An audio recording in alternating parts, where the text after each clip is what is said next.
Good evening, sirs. My name is M.S. Sridharan.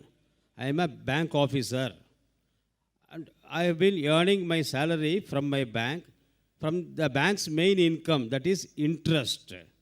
I have some Muslim friends who have reservations, even taking a food or tea from my home, assuming that my source of income is from the main interest income of the bank. Please clarify if the interest as mentioned in the Holy Quran is the same that the modern bank is practicing receiving or paying. One second, my question is incomplete, I'm sorry. And I have my own professional difficulty mobilizing deposits from my Muslim friends or lending loans to them also because they involve receipt or payment of interest. Please clarify the positions. The brother being a non-Muslim, he works in the bank. He asked a question that why do Muslims resist, don't come to his house? Because he's earning money from interest. What does Islam have to say about interest? And he finds the difficulty mobilizing fund from the Muslims. Brother, the Arabic word mentioned is riba. Riba means interest as well as usury. Some people, they think that riba does not mean interest, but it includes interest as well as usury. Interest, according to the dictionary, means money earned on money lent. And usury means exorbitant interest. Both usury and interest, both are prohibited. And the Quran mentions the word riba in no less than 8 different places. In Surah Al-Imran, chapter number 3, verse number 130. In Surah Nisa, chapter number 4, verse number 161. It's mentioned in Surah Baqarah, chapter number 2, verse number 275 thrice. In Surah Baqarah, chapter number 2, verse number 276. As well as in Surah Baqarah, chapter number 2, verse number 278 and 279. I'll just translate the last verse. Surah Baqarah, chapter 2, verse number 278 and 279 says that if you give up not your demands of riba, of interest, then take notice of a war from Allah and His Rasul. So anyone who deals with interest, gives interest or takes interest, he is waging a war with Almighty God Allah and with the Messenger Prophet Muhammad Sallallahu Alaihi Wasallam. It is one of the major sins in Islam. One of the major sins.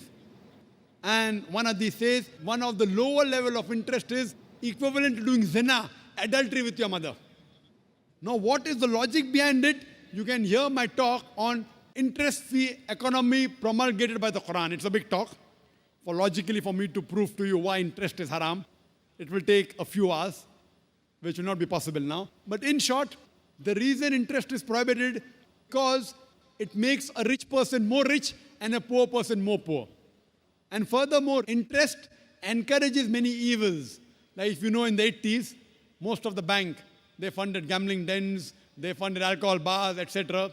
In Islam, we believe in profit and loss sharing. See, today, you being a banker, you know, the company which has the least debt is a better company. This interest was started by King George V, the banking system. He is the main culprit. Previously, it wasn't there. And now, to make the rich people more rich. If a poor person wants loan from a bank, it's difficult. You want to see what is his asset, how much is he earning. So it's more difficult for a poor man to get loan. And furthermore, if you analyze the top companies, they are debt-free companies. Therefore, today we find stock listing. You know Anil Ambani, he floated the Reliance Power. How many? 1.1 lakh crores. You got 100 times more than what he wanted. No bank would have given him so much money. What he did? He floated stock. What is stock? It is Islamic system, profit and loss sharing. Correct? In interest, it is haram because there are many negative factors. In Islam, we believe in profit and loss sharing. You know, you buy shares.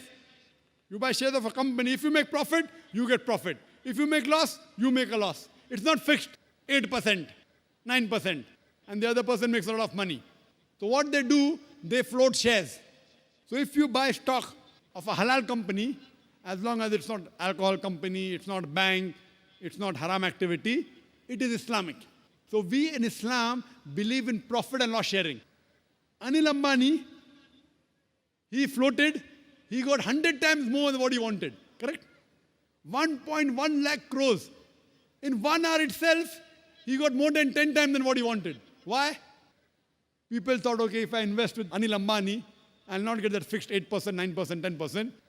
I'll make 20%, 30%, 50%. You know, and the mutual funds, if you're a banker, JM Basics, number one, 116% in 1 year. So what in Islam we believe? In profit and loss sharing.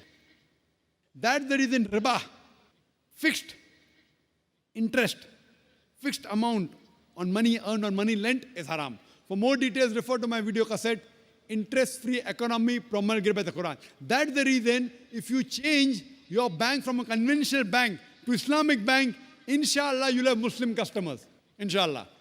And today, the Indian government, the RBI, the finance minister, hasn't given permission for a true Islamic bank. But there are people approaching him. I myself spoke to Chidambaram when he came to Saudi Arabia. And there are high possibilities. Manmohan Singh, our Prime Minister, initially he was the finance minister. He understands finance better. There are high possibilities, inshallah. He's studying the system. Along with the Prime Minister, Manmohan Singh, and the Finance Minister, Mr. Chidambaram, there are high possibilities very soon that we'll have an Islamic system.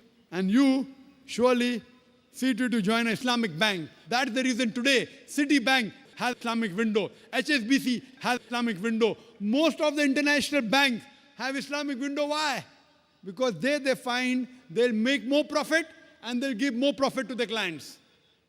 It is Islamic.